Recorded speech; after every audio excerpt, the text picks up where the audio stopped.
Hello, beautiful people. It's Cinderoma. Welcome to the channel. Today we're back again with another video from Charlie Kirk. Let's check it out.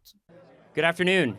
Thank you so much for coming and speaking to us. I think it's important that in this very divisive era that we're living in, that we have healthy conversations, and I think we've been pretty good at that so far. But I must be candid with you. I definitely disagree with both of you on a lot of things. But ultimately, I look at this presentation you have of brainwashing, and that really talks to truth and credibility. So I think when we think about voting and elections, I think it's important that we have a dialogue about 2020 and the results of it. I mean, President Trump has stated, as well as J.D. Vance, that they did win that election, and they're continuing to make that statement. And on top of that, there's this great sense of conflict, and I'm sure that's true for many independent-minded folks like myself, where Republicans are coming out and saying, we don't support Donald Trump, and not just random Republicans, but Mike Pence, Bill Barr, Adam Kinzinger, many other Republicans that are a key part of what makes the Republican Party what it is today. So I just would love to have a dialogue with you about that. Sure. I'll hand it off to Tulsi. As an independent-minded voter, though, I encourage you to simultaneously look at former Democrats running for the presidency that are joining Trump's campaign. And you would agree that's equally interesting, right? Yeah, I agree. Absolutely. And I must say, by the way, thank you for your service, Tulsi. It's been great, seeing all the work that you've been doing. And my grandfather was in the Air Force, so I appreciate, all that good work. But so I guess that's an important question, is what is it that makes you switch from the Democrats to the Republican, knowing that these fake elector schemes had happened and the denial of the election? I mean, how do you reconcile the two? Yeah. For me, always, even before I ran for Congress and all the way through to today, I've always been an independent-minded person. My interests have always been for the country and the Constitution and the people first, ahead of any partisan affiliation or politics, which is why during my 8 years in Congress, I was President Obama was in office for the first 4. President Trump was in office for the second 4. And I pissed off my own party when President Obama was in office because I criticized some of his policies when they were warranted. And similarly, when President Trump was in office. He and I don't agree on everything. He knows that, and I know that. We agree on the most important things, though, and that, to me, is really what's at stake in this election. To address the Republicans that you called out who are supporting President Trump, when you look at the through line through all of them, they are part of the warmongering elite uniparty of Washington, period. And they see Donald Trump as the biggest threat to them because he doesn't bend the knee to their interests and to the military-industrial complex. Here is the thing. Some people are so used to being told what to do all the time that they feel like, or they think like just because you think some way like this, so you should be grouped in a particular way or be added to another group. I want to believe that people can think freely for themselves and they know right from wrong and they know what they are doing. But at the same time, it shouldn't be one or the other, because I want to believe that everybody that is supporting Kamala Harris too doesn't 100% support everything that she's saying or that she does and whatnot. But some people have their reason why they are voting her, or some people have their reasons why they are for the Democrats, why they are Democrats. The exact same way the Republicans want to believe that, yeah, people might be in the Republican Party, but at the same time, or might be conservatives, at the same time, might not 100% agree with people from the Republican Party or conservatives, what they always do. There can be some other places, or there will be some times where people can have their disagreement. The essence is you have your opinion, someone else have their opinion, and you're not forcing your views onto someone else. But it seems like some people are out there who want it that it has to be this way or this. There is no in between.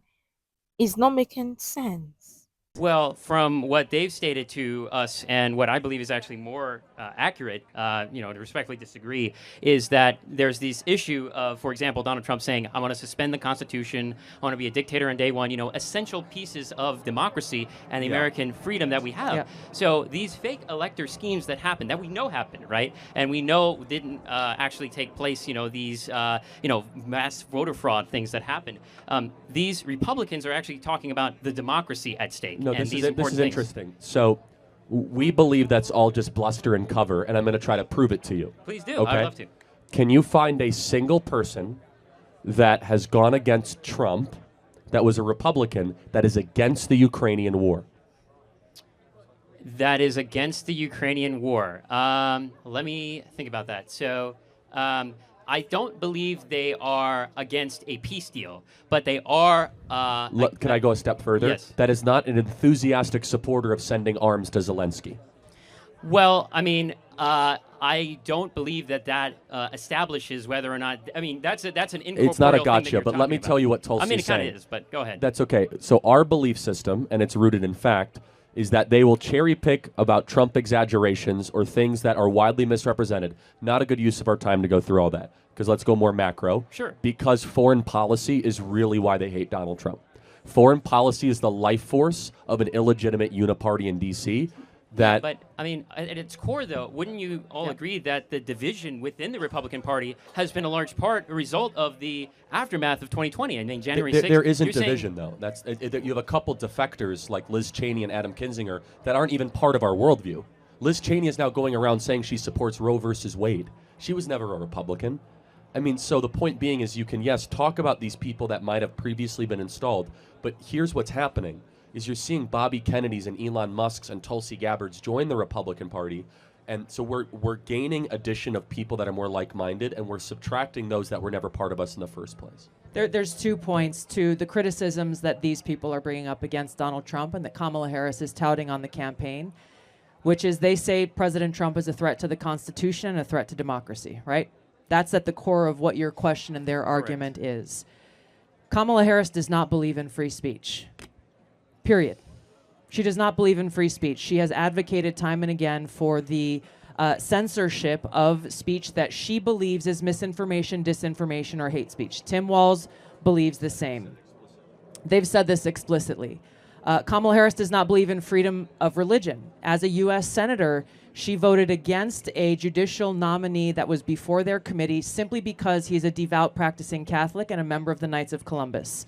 She talked about this. You can go and look at her comments. Democracy. This is coming from a Democrat party that tried to get Donald Trump's name off the ballot in over 32 states. How could they believe in the protection of democracy when they are trying to take away voters' rights for us? They can disagree with how people vote, but every one of us has a right to be able to cast our vote.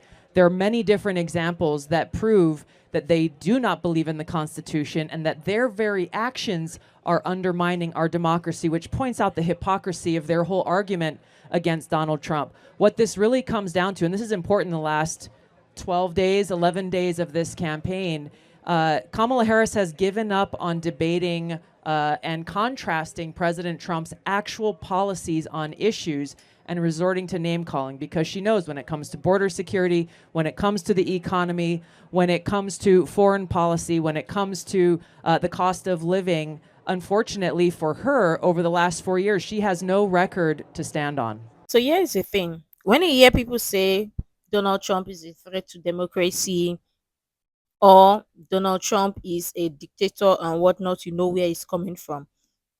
Obviously, the people that are saying or that are telling you that Donald Trump is a dictator or a threat to democracy, look at their actions so far.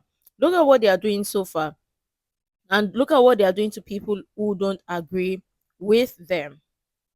What does that say or what does that tell you? But of course, people would rather believe what they are being told rather than see the actions for themselves. I mean, this same Donald Trump that you're talking about, that you're saying is a dictator, is ruled before, right? And if truly he's a threat to democracy, is a dictator, do you think people are stupid to want to vote him back as the president? Do you think Americans are stupid? Because if you think that, then look in the mirror, because something must be really wrong with you. Well, I'm just going to make one last point because I appreciate your candor and your opinions. I disagree with the conclusions that you make, but I think we both equally and fairly get to those conclusions. Here's what I'll say simply. I think that if you are going to vote for a president of the United States, the core thing you have to think about is, when I vote for that president, will my vote remain protected and insured? And when you're seeing in these multiple Republican-led states a result of the Donald Trump fake elector lie and the election was stolen lie, there's a lot of stymieing of the right to vote. You're seeing polling places closing in Georgia. You're seeing a limitation of access to water in Georgia as well. You got a lot of voter ID laws. We even got a voter ID statute that's going to be potentially passed. I got to cut you off. So Tell me why you're against voter ID. Absolutely. Great question. So you have to start first with those that have the most difficult time going and voting. For example, native tribal folks, you have poor and disenfranchised folks.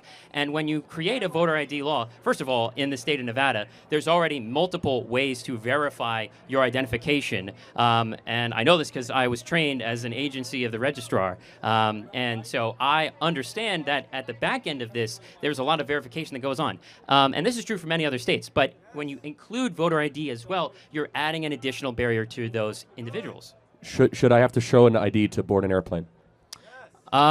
You should have to show an ID, yes. So why do we want to secure the identity of those on airplanes but not those that cast precious votes? Well, there's a difference between a privilege and a right, as you stated yourself. And there's a privilege No, to I take agree. an airplane. But don't you agree rights are more important to protect than privileges? So it actually works in my favor. Rights you should secure a lot more than privileges. Actually, not in the instance that you're speaking of, because when we're using an ID, it's about the verification of who's paying for the flight and things of that nature. But when you talk about No, it's voter not. ID That's law, not correct. A third party can pay for the flight. Why are we doing identification when you board an airplane? We want to make sure that you are who you say you are. And so we do that. Why? So that you don't have fraudulent identity, or that you're not on a do not fly list, right? Yeah, right. But what we're talking about at its core, as you said, the difference between a right and a privilege, what we're talking about is that these individuals who are going to go and vote, there are many other alternate ways that aren't as limiting. Last question. Have you ever met a human being without an ID? Have I ever met a human being? Yeah, there's multiple homeless people on the street that I've had the privilege of meeting and helping at food. How difficult is it to get an ID? Pretty difficult. In the state of Nevada specifically, you need 2 forms of identification, including the original birth certificate, which folks born in like the 50s and the 60s, they're going to have a pretty, even the 40s and the 30s. No, we're talking about two different right? things. Voter registration and getting a voter ID is super easy. It's 5 minutes or less. It's not in the state of Nevada specifically, because that's what we're here at. We're in Nevada. It's way more difficult, and I encourage you to do your research on how to get the ID here. Maybe it's different in where you're at, but in any case, I'll let you speak. No, it's fine. Thank you. I think it's astonishing that in order to rent a movie, board an airplane, in order to even sometimes get a dinner reservation, you need to prove identification. But to vote, we don't care to secure identity, which I think is outrageous. Yeah. So. One last point I will make on that is that many of these. We can move on if the crowd's Yeah, let's not go to the next happy. question. So, Thank you. Anyway, thank you so Thank much. you. Appreciate it. Okay, let me get this straight. Why are you so worried about voters ID? So you're so against voters ID. What does that say? Because obviously if you don't want voters to have an ID, then there is an underlying truth towards to it. So I mean, why do you think people have driver's license? And also, are people being forced to vote? The last time I checked, or the last time I remember, I don't think people are being forced to vote.